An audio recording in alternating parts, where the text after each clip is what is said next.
sur ce qui s'est véritablement passé à ce moment-là. Gérez donc ça, s'il vous plaît. Isabelle Maréchal. Mais c'est parce qu'à un moment donné, si on paye pas tout de suite, on va payer tout à l'heure. La rencontre, Maréchal Dumont. Bonjour Isabelle. Bonjour Mario. Alors, tu veux me parler de Maxime Bernier, qui est candidat dans une élection partielle au Manitoba, mais là qui a annoncé que pour gagner au Manitoba, il allait relancer le débat sur l'avortement.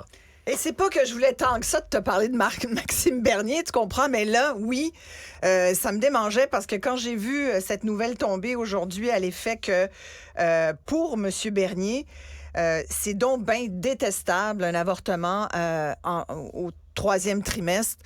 Puis, c'est sûr que quand on y pense, c'est vrai que c'est tard dans une grossesse. Une grossesse, c'est normalement 40 semaines. À partir de la 36e semaine, tu peux... Mais à partir de la 24e, le bébé est viable. Mais à partir de la 24... Oui, c'est sûr. Dans un centre hospitalier spécialisé, le bébé est viable. Est viable, ben oui, normalement, mais il doit être sous couveuse et c'est un prématuré. Grand prématuré. C'est un grand prématuré, puis les grands prématurés sont pas sortis du bois. Alors, mais l'idée, c'est pas ici de débattre à partir de combien de semaines on devrait légiférer, parce que ça a été réglé dans les années 80, au Canada en tous les cas, parce que je vais te parler des États-Unis, puis c'est une autre paire de manches, mais au Canada, on a décidé que l'avortement était légal. Au Québec, l'avortement est légal, gratuit. On pourrait parler longuement de l'accès, pas toujours évident. Et malheureusement, avec ce retour d'un débat sur l'avortement, moi, sincèrement, je croyais que la chose était réglée, qu'on avait compris que c'est un des droits des femmes de choisir si elle veut ou non. Mais est-ce qu'il y a vraiment un débat? C'est le sixième parti... Mais la Chambre en politique fédérale, là, absent de la Chambre des communes, où un Attends, gars... puis il n'est pas élu, là. C'est ça, gars. Et il dit que s'il est élu, il relance le débat, mais même s'il était élu, il relance le débat. Il va surtout mettre le trouble dans le caucus conservateur. Là. Il ne gagnera pas un vote sur l'avortement. Tu pourrais toujours dire, il fait du bruit avec sa bouche, il sera intéressant, en tout cas pour ceux qui trouvent ça intéressant, mais chef du Parti populaire du Canada, qui porte très mal son nom, parce que c'est exactement le contraire. Personne qui connaît ce parti-là, ils n'ont pas de représentation, à peu près 2% d'appui des derniers sondages. Il est rendu au Manitoba. Faut-tu être assez désespéré pour... parce que c'est une circonscription. Il y a eu 22% du vote à son parti. Fait qu'il s'est dit... Et c'est pour ça. Et là, il y a une partielle là. Donc, il s'essaye. Ben oui, il s'essaye. Il s'est essayé combien de fois, Mario? Mais c'est pour ça que je te demande, est-ce que le débat est vraiment relancé? Oui, c'est-à-dire, le débat est relancé, puis c'est pas Maxime Bernier qui vient de le relancer aujourd'hui, c'est que Maxime Bernier continue et met de l'huile sur le feu dans un débat qui crépite, que juste, c'est comme il y a des cendres, puis c'est que ça a comme pas vraiment, le feu est pas éteint. Ça fait 40 ans que ceux qui se font appeler les pro-vie, là, c'est-à-dire les anti-avortements, qui essayent de garder ce débat-là vivant. Et là, chaque personne, que ça soit un Pierre Poilievre, que ça soit un Maxime Bernier, qui repart ça, je trouve que c'est négatif, nocif. Mais Pierre Poilievre repart pas ça, il a dit qu'il toucherait jamais à ça, là. Ben, il a dit qu'il ne toucherait jamais à ça. Oui, mais quand tu regardes ces amitiés facebookiennes ou les groupes d'intérêt, il y a quand même des gens qui ont fait des liens avec des groupes anti-avortement. Il a dit ça quand on l'a mis un peu sur la sellette, puis qu'on lui a reproché d'avoir une position on lui a demandé de clarifier sa position, en fait, sur l'avortement, parce que c'était pas clair qu'il était pas contre. Mais, tu sais, il y a beaucoup de gens, je pense, dans le caucus de Poilievre, qui sont pas pro-choix. Moi, j'aurais de grandes... C'est pour ça que si mettons que Maxime Bernier était élu, pour Pierre Poilievre, ça serait un cauchemar, parce que Maxime Bernier pourrait pas rien gagner, exact. Mais il pourrait faire provoquer des votes qui feraient qu'une vingtaine de membres du caucus des conservateurs seraient toujours mal à l'aise, puis il y aurait le goût de voter avec Bernier, et là, Pierre Poilievre, ça serait un cauchemar pour lui, là. Oui, parce que... Mais tu sais, je pense que... C'est quoi, véritablement, Poilievre, son opinion là-dessus? Penses-tu qu'il est pro-choix ou pro-vie? Moi, je pense qu'il est pro-choix. En tout cas, lui, il est sans ambiguïté là-dessus, là. Oui. Erin O'Toole l'était aussi dans le discours, sauf qu'il s'était allié pour se faire élire chef conservateur. Il se faisait reprocher d'être allié temporairement avec Il est tellement populiste dans le ton. Puis c'est tellement... Pour moi, c'est des politiciens qui sont tellement opportunistes, qui vont là où le vent... où le vent tourne, tu comprends? Ils sentent la chaleur puis ils se disent, OK, bon, on n'ira pas là, mais là, par exemple, il y a des gens qui on peut peut-être aller chercher de ce bord-là, on va aller là, tu comprends? C'est comme des espèces de, presque des girouettes, tu sais, quand le vent arrive dans Mais pas Justin Trudeau? Ben, Justin Trudeau, c'est un peu toujours le même. Sur certains dossiers, t'as bien raison. Je suis pas là pour défendre Trudeau. Les libéraux, au fil des années, acheter les communautés culturelles une par une avec des subventions aux associations. Complètement.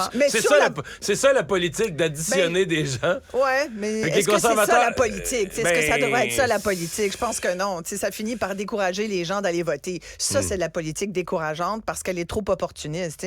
Ou tu as des convictions ou tu n'en as pas. Moi, je pense que tu vas en politique. Mais je te pose la question pour Maxime Bernier. Est-ce que... Je pense que Trudeau, il l'a dit. Je pense que Trudeau, il est pour l'avortement. Ouais. Il n'est pas contre, en tout cas. Puis il l'a dit clairement. Il a dit c'est un droit des femmes, point. Mais Maxime Bernier... Maxime Bernier, je sais-tu ce qu'il pense? En tout cas, ce qu'il dit de sa bouche, c'est qu'il trouve ça bien désagréable. Mais est-ce qu'il pense comment ça? Moi, je pense qu'il est comme Trump. Lui, dans sa vie, le Maxime Bernier, c'était un pro-liberté... jusqu'à temps qu'il fonde son nouveau parti qui va aller chercher des votes dans l'Ouest canadien. Mais je pense qu'effectivement... Il était pro-choix au bout. Ben oui, ça me fait... Donald Trump aussi a passé sa vie pro-choix pour devenir chef républicain. On ne s'en souvient pas, mais Donald Trump, c'est un ancien démocrate. Pro-choix, complètement. Ouais. Puis il disait, on n'a pas à se mêler de ça. L'État n'a pas à se mêler de ça. Tout à coup, pour avoir des votes, c'est encore pire, non? Ben, je trouve ça pire. C'est ce que je te dis. C'est des politiciens opportunistes et ça décourage les gens, les citoyens de la chose politique. Je trouve ça profondément désespérant d'être un politicien comme ça, de se positionner là où tu penses que tu vas aller chercher des votes pour le simple fait d'aller chercher des votes pour te mettre de l'avant. Mais ça veut dire en plus que tu n'as pas de respect pour la chose politique. Donc, tu veux représenter... Tu es prêt à représenter des idées auxquelles tu crois même pas? Tu es prêt à défendre des choses dont tu n'es pas complètement convaincu? Hey, moi, je vois tellement pas la politique comme ça, Mario. Je sais que toi non plus. Fait que, tu sais, moi, je me dis, des gens comme ça, en a-t-on vraiment besoin? Et qui viennent nous ramener l'histoire de l'avortement au 3e trimestre. Sais-tu combien qu'il y en a de femmes qui se font avorter? Là? Il y en a 20. Il y en a peut-être 30 par année. C'est profondément... C'est un non-débat. Mais... lui, il va ramener ça. Puis là, il y a des ultra-conservateurs qui vont donc être contents. C'est comme ça que c'est reparti aux États-Unis. Puis j'ai regardé aux États-Unis, là, ça va pas bien pour l'avortement et pour les femmes parce que, ultimement, c'est les droits des femmes qu'on atteint. L'avortement, aujourd'hui, là, est interdit sans exception pour viol ou inceste dans 13 États américains. Dans près du tiers des États-Unis, il y a donc une femme se fait violer par son oncle, son père ou par un kidam dans une ruelle, eh bien, elle est enceinte, elle n'a pas le droit de se faire avorter. Ça serait pourtant des méchantes de bonnes raisons. Elle n'a pas le droit de se faire avorter dans 13 États des États-Unis. Pays de la grande liberté, on repassera. Et il y a plein d'États où il y a des juges. Tu sais, de quoi je me mêle? Il y a des juges, évidemment, tous des hommes, d'un certain âge. Je ne vais pas faire de l'agisme, mais il y a quand même beaucoup de ça pareil. Puis on peut penser au juge fédéral Matthew Kacsmaryk, qui est un ultra-conservateur, qui avait, entre autres, légiféré sur la pilule abortive, parce que la pilule abortive est utilisée, en fait, c'est du mifepristone. Elle est utilisée, c'est un des 2 pilules, apparemment, qui sont utilisées maintenant pour provoquer un avortement dans les jours qui suivent. Et bref, lui a légiféré en disant « Ah, ça met la santé des femmes en danger. Donc, je retire le droit d'utilisation de la pilule abortive. » Et dans plusieurs États américains, effectivement, cette décision-là est soit entérinée ou soit bloquée par des juges qui disent « Attention, non, il ne faut pas aller là. » Mais il y a comme dans à peu près une vingtaine d'États des décisions latentes en ce qui touche les interruptions de grossesse. Alors, aux États-Unis, le débat est rouvert. Là. Tantôt, je te disais au Canada, non. Puis même Maxime Bernier dit oui, mais Maxime Bernier... Oui, mais ça n'empêche pas des gens d'aller manifester au Parlement. Ça n'empêche pas des gens de faire de la pression. Ils le font tous les ans depuis 50 ans. Oui, mais arrêtons. Point final, tu comprends? Point final. Puis moi, c'est un dossier, l'avortement, que j'ai couvert quand j'étais reporter pendant des années et que j'habitais à Toronto. J'ai couvert Morgan Taylor, qui était vivant à l'époque, qui avait des cliniques où se pratiquait l'avortement et où l'accès, dans les années 80, 90, là, c'était pas super accessible l'avortement, autant qu'aujourd'hui.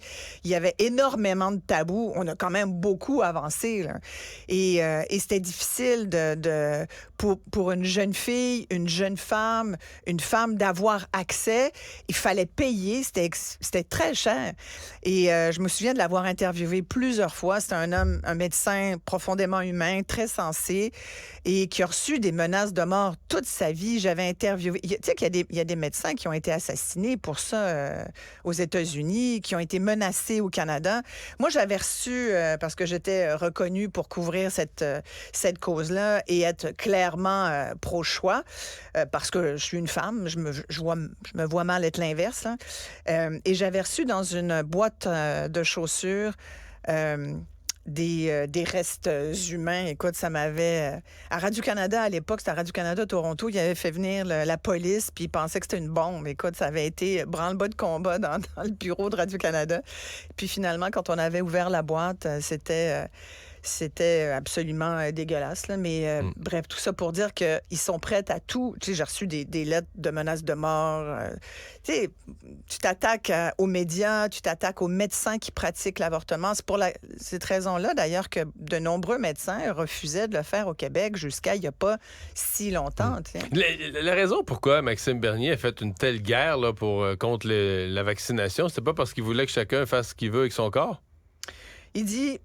Sincèrement, il dit, sincèrement, ce que je comprends de lui, là, c'est que pour lui, c'est la même chose. Il parle de l'avortement au 3e trimestre, puis il dit que c'est comme permettre un infanticide.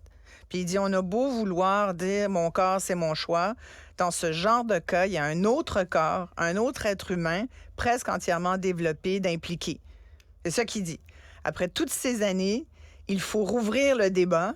Et c'est pour ça que je mets au défi Pierre Poilievre de nous dire s'il est pour le meurtre des enfants non nés au dernier trimestre. C'est pas rien de dire ça, Mario. Moi, c'est contre ça que je me lève.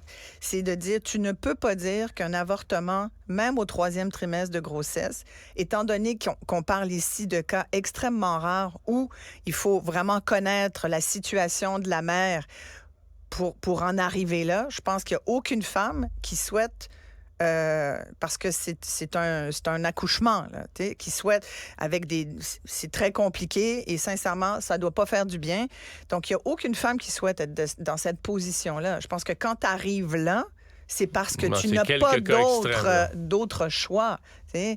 Et donc, malheureusement, des fois, c'est le médecin qui dit, écoutez, on va être obligé de vous accoucher, mais votre bébé n'est pas viable. T'sais, des fois, oui, le bébé peut avoir l'air tout formé, mais on sait très bien que ce ne sera pas forcément un enfant viable à terme. Donc, je pense qu'il faut laisser la science, les femmes, avec leurs médecins, décider, et que ce n'est certainement pas à des politiciens qui s'appellent Bernier, Poilievre ou tout autre, de décider de ce qu'on fait avec notre corps. Et pendant que je te dis ça, bien, dans plein d'autres pays sur la planète, le sort des femmes, je pourrais parler des viols qui servent d'armes de guerre en Ukraine, je pourrais parler des Iraniennes qui ont toujours de moins en moins de droits. La liste des atteintes aux droits des femmes depuis les dernières années s'allonge. Tu sais, je lisais un article du New York Times là, sur les interruptions de grossesse et l'avortement aux États-Unis. Et il y a quelqu'un qui disait, c'est fascinant de voir à quel point les armes sont plus protégées aux États-Unis que les femmes. Mais aux États-Unis, c'est aussi le symptôme de quelque chose de plus large. C'est-à-dire que les Américains se sont retrouvés contre, entre autres là, après le 11 septembre, contre des intégrismes religieux. Et plutôt d'y répondre, et ça, je dis ça en le présentant comme un peu un mystère pour moi, mais plutôt d'y répondre en disant, ben non, nous, on va pas embarquer dans le fanatisme religieux ou dans l'intégrisme religieux. Leur réaction a plus été de dire, ben nous autres aussi, on va avoir un intégrisme. Donc, les États-Unis sont devenus beaucoup plus religieux, là, beaucoup plus fanatiques de religion, pas de la même religion, ils sont pas devenus musulmans, là. Non, tout à fait. Mais ils sont devenus beaucoup plus... Et donc, tout ce qui était des mouvements très... C'est-à-dire, on les voit plus. J'ai l'impression qu'ils l'ont toujours été. C'est quand même le pays de... Il y a toute ce qu'on appelle la Bible Belt.